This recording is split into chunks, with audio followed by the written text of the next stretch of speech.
Sometimes snowflakes shimmer.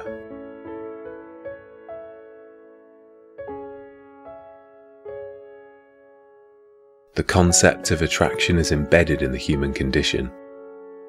The word conjures thoughts of magnetism and allurement and is ascribed to many things. Just as we're attracted to physical beauty and charming personalities, we're often repelled by the reverse. Like it or not, attraction is the basis of relationships, the argument for hiring someone, the reason why one opinion is heard over another. And though beauty encompasses everything, from art to nature, from a song to the condition of someone's soul, it is not without irony that those who place too much emphasis on physical beauty can be described as having an ugly personality. Since childhood, I've been bewildered by this precarious dichotomy. Though I'm evidently not blessed with good looks or the attraction it wields, it seems equally clear that I'm not blighted with ugliness either. And while I do not exude enough charm and charisma to captivate crowds, I can certainly hold a good conversation and provoke the odd laugh. This has all informed my suspicion that I am altogether ordinary. On the ladder of attraction, I cling tight to the middle rungs. Here I stay under the radar, overlooked by most, bullies and groupies alike, welcoming anonymity, but secretly craving a little more attention. At the supermarket, I fill my trolley, as usual stalking the aisles without ever prompting so much as a second glance. It's not until I approach the checkout that a recognition of my appearance is inescapable. I lock eyes with the girl as the conveyor belt stops. "Hiya," she says. I'm paid the vaguest and most fleeting of smiles before she starts scanning my items. The briefness of the acknowledgement is a perfect indicator of exactly how average I am. My appearance neither warrants admiration nor disgust, just a cursory glance for an unremarkable face. Even my name is ordinary. David Smith. I used to curse my parents for it. Granted, Smith couldn't be helped, but there's a world of options beyond dull old Dave. In a society that idealises uniqueness, yet prescribes conformity, I'm perpetually saddened to consider how tediously normal I am. Like many people, I work a forgettable 9-to-5 job for a faceless company.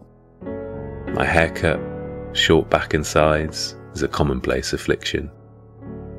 I listen to chart music, drive a small and ubiquitous hatchback, and the shows I watch on Netflix are always in the most watched list.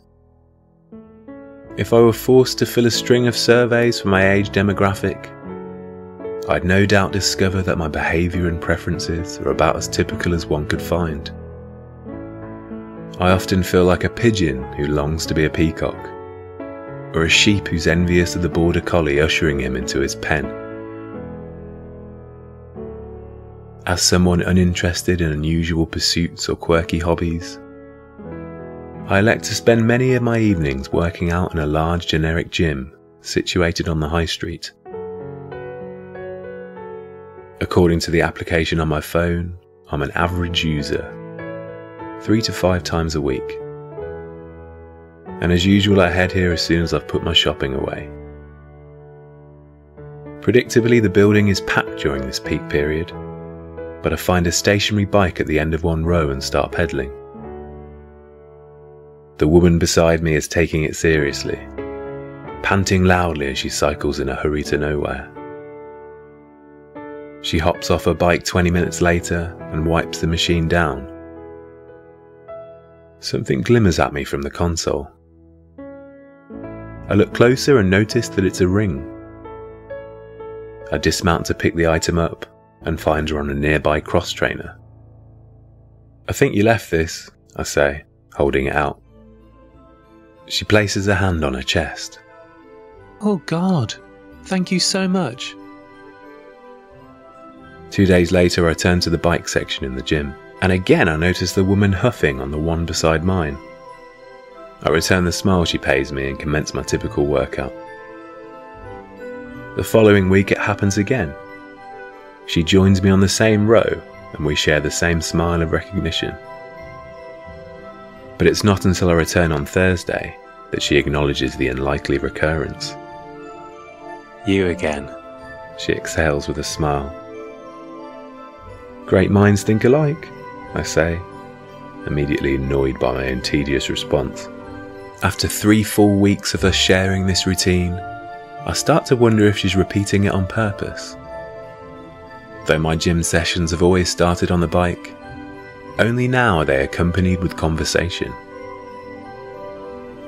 I learn that her name is Fatima, we're the same age, and she's particularly easy to talk to. In another environment I'd probably feel nervous, but this is a gym, not a nightclub, and a workout, not a date. On the 4th week, she asks me my interests. "Oh, I dunno, the usual," I say. "Listening to music, watching films." To me, her life sounds strange and exciting. She's a licensed hypnotherapist, which I didn't even know was a thing. The license part, that is. "Mostly I help people with addictions," she says. "Smoking, drinking, stuff like that." She tells me that her hobbies include free solo climbing and taxidermy. What? Like dogs? "Dogs, rabbits, anything I can get my hands on." There is nothing ordinary about Fatima. Her skin is dark and she has one blue eye, one green.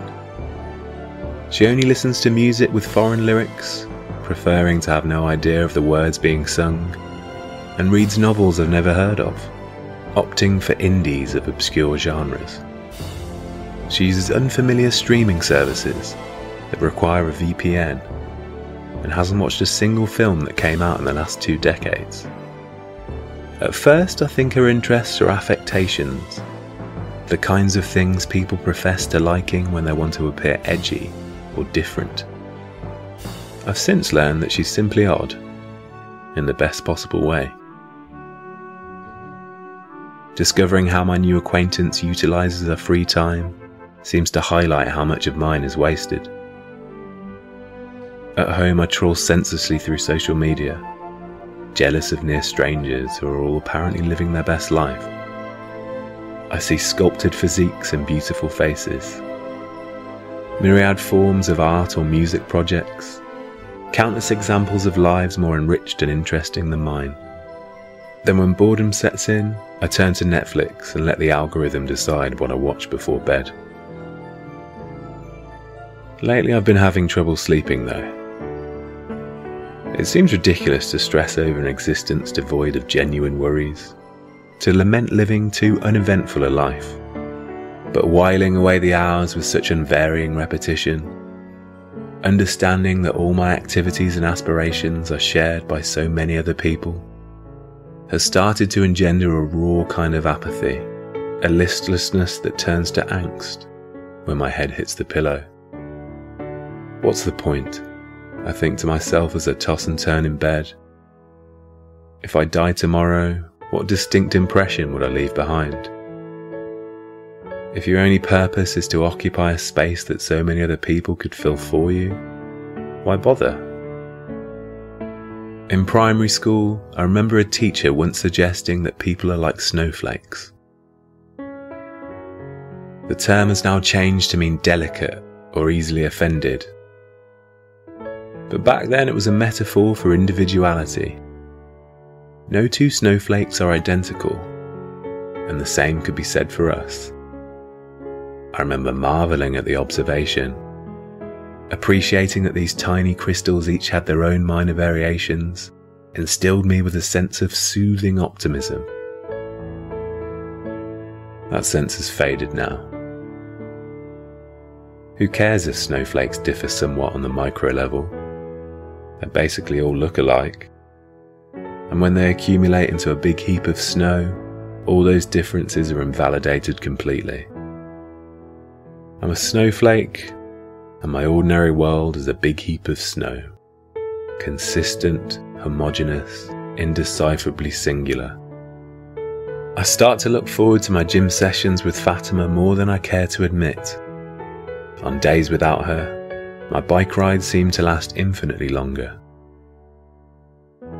But today I spot her in the usual place when I emerge from the changing rooms, and can't help but notice the little twinge of excitement this gives me. As we gradually grow more comfortable with each other, or at least as I do with her, our chats become deeper and more personal, and I start to fixate on how different we are. My resounding conclusion is that she is a delightful anomaly. I bet you look at me sometimes and think, wow, what a boring sod.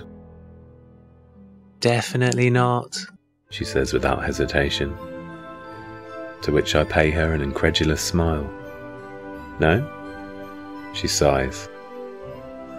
Have you heard of confirmation bias, David? I nod. Well, don't you think you're actively seeking out ways in which you're ordinary? No, just acknowledging them. I frown, simply wanting her to admit that I'm right so we can move on. Look, there are people like you who live rich, exciting lives. And then there are normies like me who merely watch on in jealous admiration. She shrugs. I don't believe there's such a thing as normal.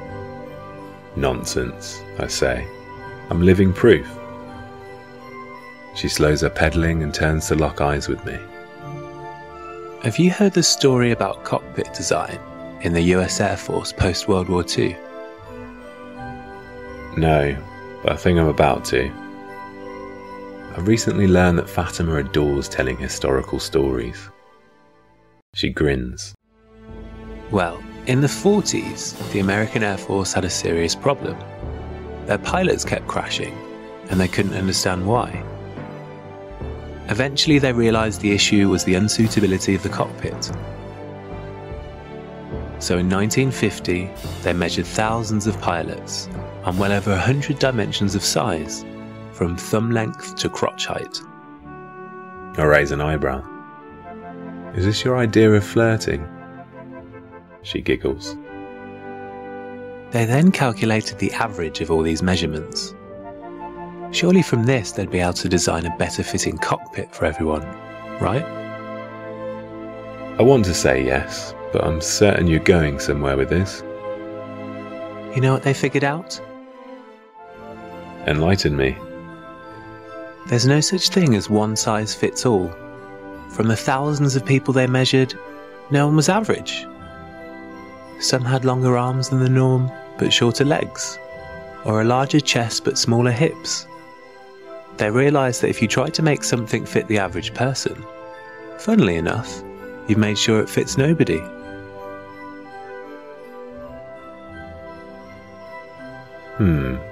I say, stopping my pedalling entirely. I have nothing further to offer though, and she walks away looking thoroughly pleased with herself.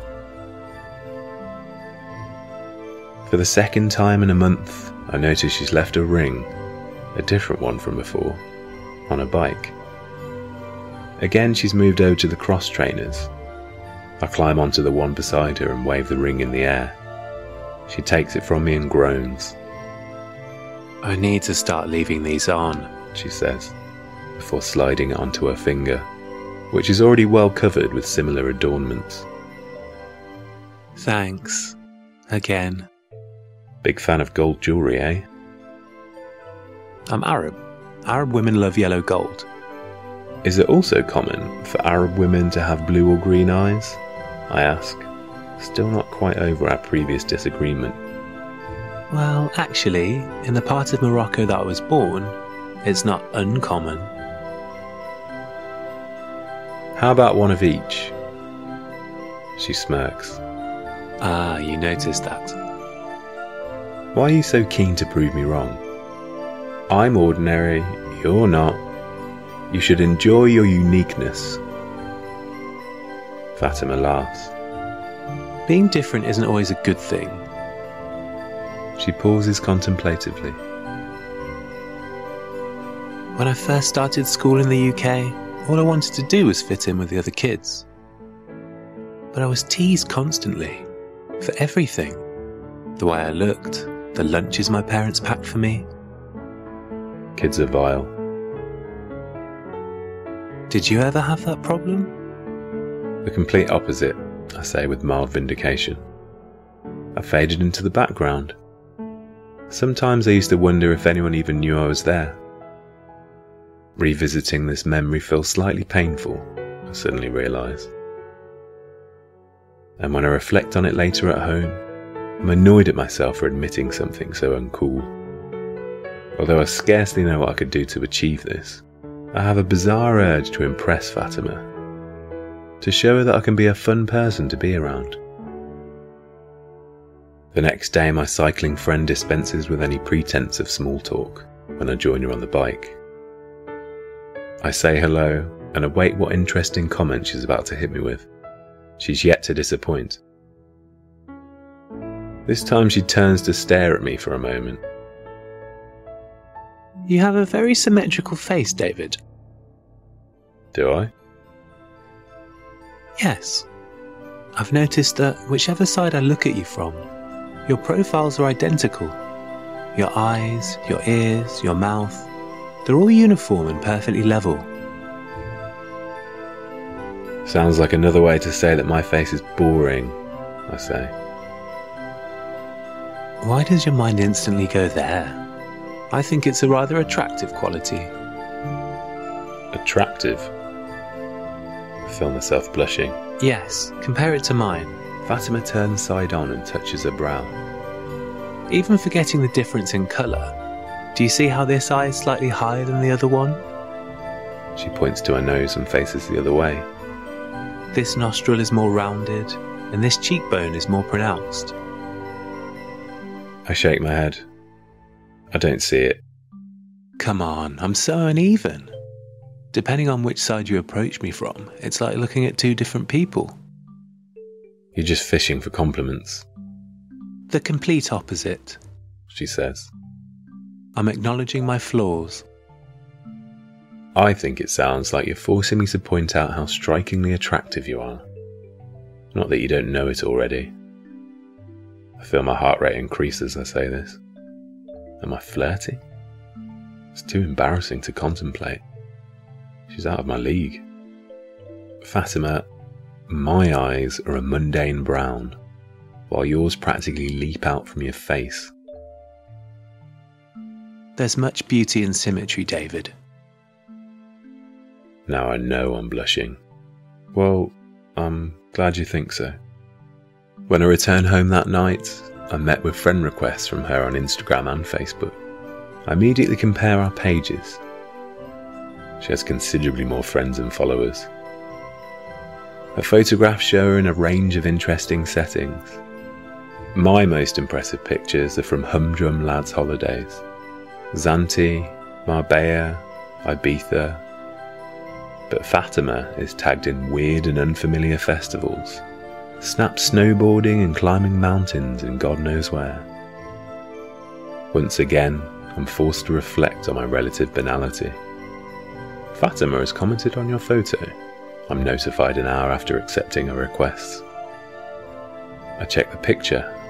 It's a face-on shot of me beside a friend. She's uploaded a photo in the comment section.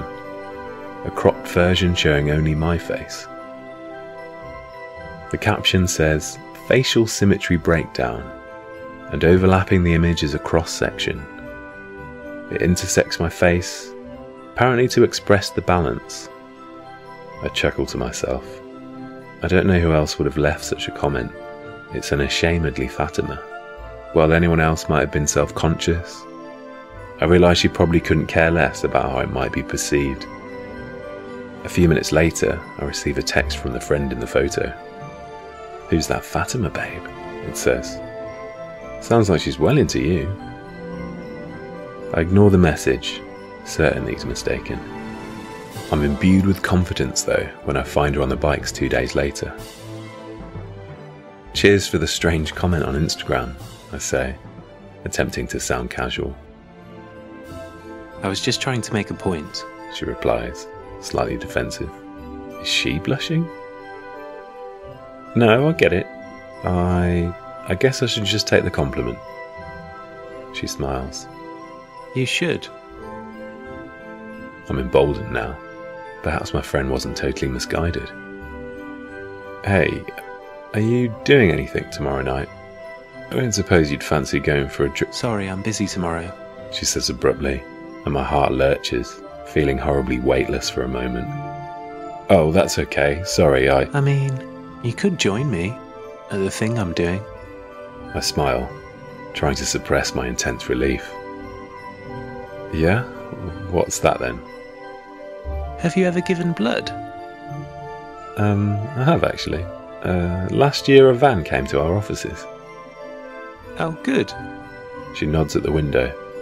The centre I use is at the library at the end of the street. Right. Are you in then? I laugh. Are you asking me out? Why, yes, David. I do believe I am. I try not to grin as she opens her phone. They still have appointments available. Mine's at 7. You could do 7:10? It's a date, I say. A really weird date. When she leaves me on the bike to continue her own workout, I open the blood donor app to make the booking. My blood type is O, the most common. No surprises there. Both 1 unit of blood lighter. We're sitting in the refreshment area the following evening. A free coffee and a chocolate bar, I say. Can't believe I've never thought about this as a date idea before. Fatima laughs. She tells me her blood group is AB positive, the rarest type. Figures, I say. What are you? O. O for ordinary. She rolls her eyes and interrupts me. Positive or negative? Negative. Negative is way less common. And you're lucky. Your blood can be used for everyone. Our next few dates are more conventional. We go for dinner, then drinks, and there are 0 awkward silences. Although our lives and interests differ greatly, I find that most of our views are uncannily similar. It's not long before I feel my horizons broadening because of her. While I'm still not sold on the taxidermy, I read the novels she recommends, and we discuss them all at great length. Soon I realise that I'm sleeping better. I haven't looked at social media in weeks. I find that I make her laugh, often, and she frequently offers insight on strange and exciting subjects.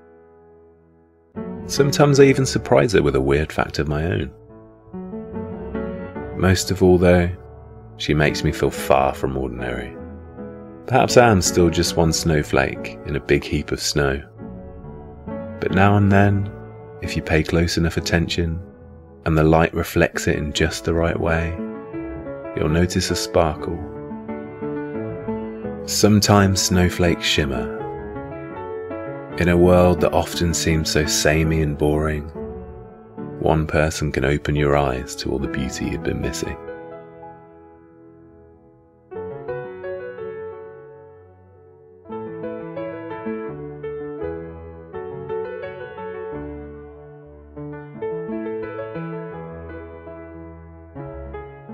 Thank you for making it all the way to the end. If you enjoyed it, tell your friends.